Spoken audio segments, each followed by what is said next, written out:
Holy smokies, the impending $12.5 trillion entry into the cryptocurrency market is no joke. In addition, will BlackRock file for an XRP ETF at last, now that the legal battle is over? Just in case you missed the breaking news last night, Ripple and the SEC jointly filed to withdraw their appeals. Additionally, the Ripple v. SEC case involving XRP has been officially concluded, signed, sealed, and delivered. I don't know about you, but after today, I doubt I'll ever have to bring up the Ripple v. SEC case again. So I feel like a little bit of a burden has been lifted. Today, we're going to discuss it briefly. However, I doubt we'll bring it up again after that. Happy days, don't you think? We'll briefly discuss the price action of XRP, including how it surged before being halted. We'll discuss why I believe that occurred. We'll also discuss it was fascinating. I'll demonstrate. Watch the video. All I ask is that you smile at me so that I can radiate those positive feelings. Smash the like button, smishity. I believe that every single video should receive at least 5,000 likes now that the legal dispute is resolved. It should be really easy to crush that button because your finger is a little bit lighter and more nimble now that the court case is not pressing down on it. I mentioned the thumb or the finger because I know that the majority of you are viewing on your phones, correct? Additionally, you can use whichever device you like, whether it's a PC, TV, or tablet. As of right now, XRP is up just 0.5% since GMT time, trading at $3.33. When the news broke, there was a huge rise, and XRP has since been rejected here on the trend line.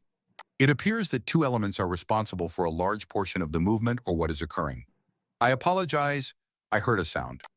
I thought it might be a siren, but it wasn't. The two elements. Algos were activated by the news that was released. Additionally, there was a small amount of liquidation in retail. Upon examining the 24-hour period, it is evident that Ethereum had a significantly higher number of short liquidations, while XRP ranked third with 22 million short liquidations. Nothing too crazy then. The news that XRP was dominating was released for an hour. However, I believe that there was likely little short pressure from XRP after that. After that first upswing, we experienced another technical hit. This trend line, which is the trend line from the high right here, was stopped at that very moment. As a result, XRP somewhat slowed down in that rejection area.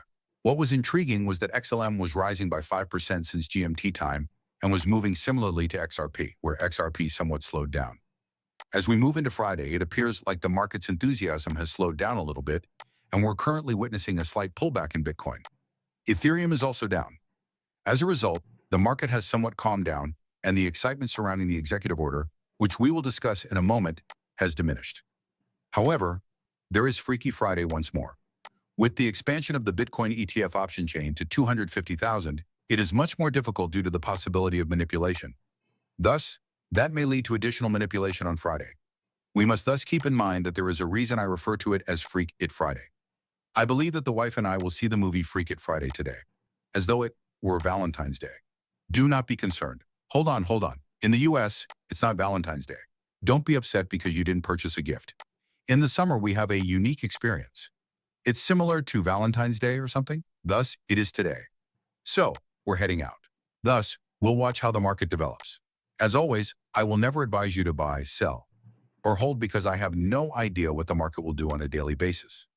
All right, not financial advice, of course. Always conduct your own research before making an investment. Could result in the president taking action once more. Might have thought, oh no, I must stop. I placed an order for flowers. That concluded the Lover's Day. The woman who brought the flowers was that one. Anyway, once more, I have no idea what will occur. Let's see. Economic is non-existent. Friday's St. Louis Fed speech is a major event, but nothing particularly noteworthy is happening. Next week is a CPI week, although that might happen on Sunday. Monday. On that, we'll see more activity. And it will be fascinating to observe how the stock market and cryptocurrency markets respond on Friday, as I believe they have had a rough day. However, the majority of these companies' earnings reports are coming out very well. I believe that 80% of them have been profitable or beyond forecasts. They are therefore still doing well in spite of all the tariffs and other things that are going on. And that's restoring more confidence to the market because there was a lot of concern that the businesses would suffer. Furthermore, we haven't yet observed that on a wide scale. Thus, it will be fascinating to watch how today unfolds and what happens to XRP's price activity. Here, it was rejected once more, in fact, nearly 3 times at the same level. We'll see if the cryptocurrency market has any momentum heading into Friday or if it has another rough day. Additionally, there are always things like the fact that the market is currently selling off, if only slightly. I take it that funding fees are to blame, even though funding fees are currently quite cheap, don't they? Over the last few weeks, they have drastically declined. I estimate that funding fees will be due in around 8 minutes. Because they don't want to pay the funding costs, folks will occasionally sell out before they have to. For that reason, it is taxable. In any case, they do it. There may then be another sell-off before those hours. It's more technical. Trading, nuggets. However, it doesn't really matter to you if you're swinging long-term or mid-term. Again, this is not financial advice. Before making an investment, always conduct your own research. I appreciate you viewing, and I hope to see you again soon. Down there, I was a little slouched. Let's make a lot of money, as I usually say.